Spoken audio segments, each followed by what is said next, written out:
Hey, what's up? John Sonmez from SimpleProgrammer.com. I thought I'd answer a quick question here. I got this question about traveling in Europe, and I haven't really talked about this that much. You can check out, I did actually a series of videos when I was in Europe. If you're interested to see my travels, you can check that out here, and that has like all the different places I went in Europe. But I got this question from Victor, and he says, last year you went on a trip in Europe. I'm planning on traveling with a large family. What is the best way to get around?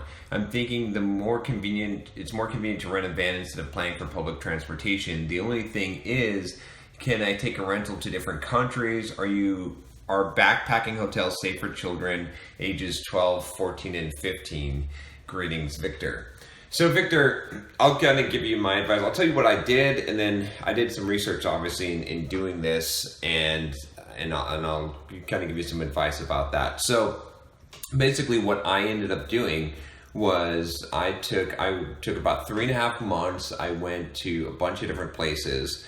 So I went to Paris, and then Berlin, and then Ireland, and then Bruges from Brussels, and then took the train up to Amsterdam, and then from there went to London, and then Iceland, and then back to the US. So what I ended up doing to do that trip is I used a site called homeexchange.com. I don't have any affiliation with them, but it's a good site, and I did home exchanges. So we swapped homes with families, and by swapping homes, we had access to, where we needed it, their car or their bikes in Amsterdam, which was pretty cool. And then basically we traveled by plane mostly. What I did was I used another site that I like called Flight Fox.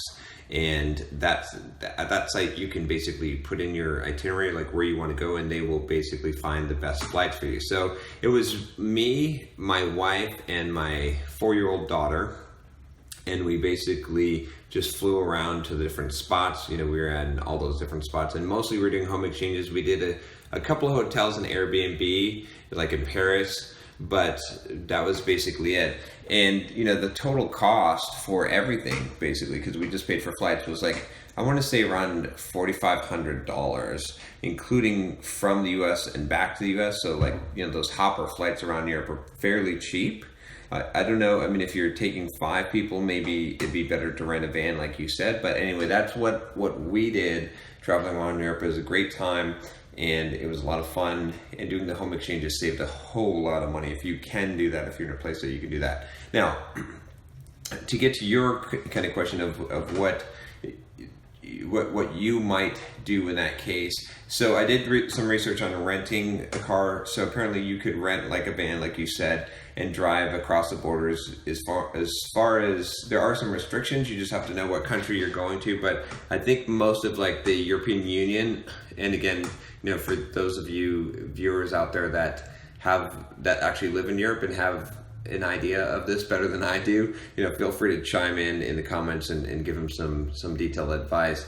But basically, my understanding is that in most of the European Union countries, you can drive around. You may have different fees and stuff.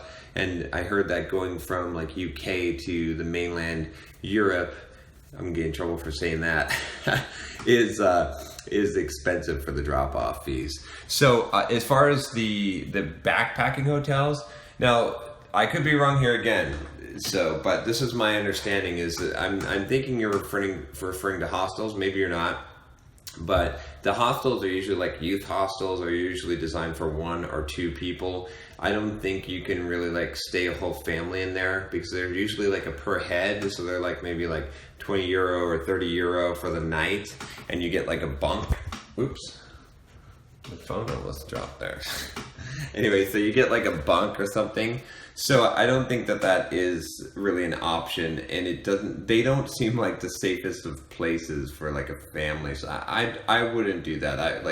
I would either do a hotel or home exchange or Airbnb or something like that, and not the thing. I think those backpacking places, the hostels, are really designed for like 1 or 2 people traveling alone in Europe, and they can, they're just looking for a place to sleep. So yeah, I probably wouldn't do that. Anyway, I just thought I'd just do a quick video, just since I have experience with this and you asked me the question. And some other people might benefit from it. It's cool, it's a fun trip. Like I said, you can check out the videos of me traveling Europe, all the different places I went. If you're interested, it was pretty fun. It was pretty cool. I would definitely do it again. But yeah, so hopefully that helps you, and good luck. And if you have a comment, if you're in Europe, if you've done this before, leave a comment below and give your advice. Like I said, I'm no expert in this. I just tell you what I did.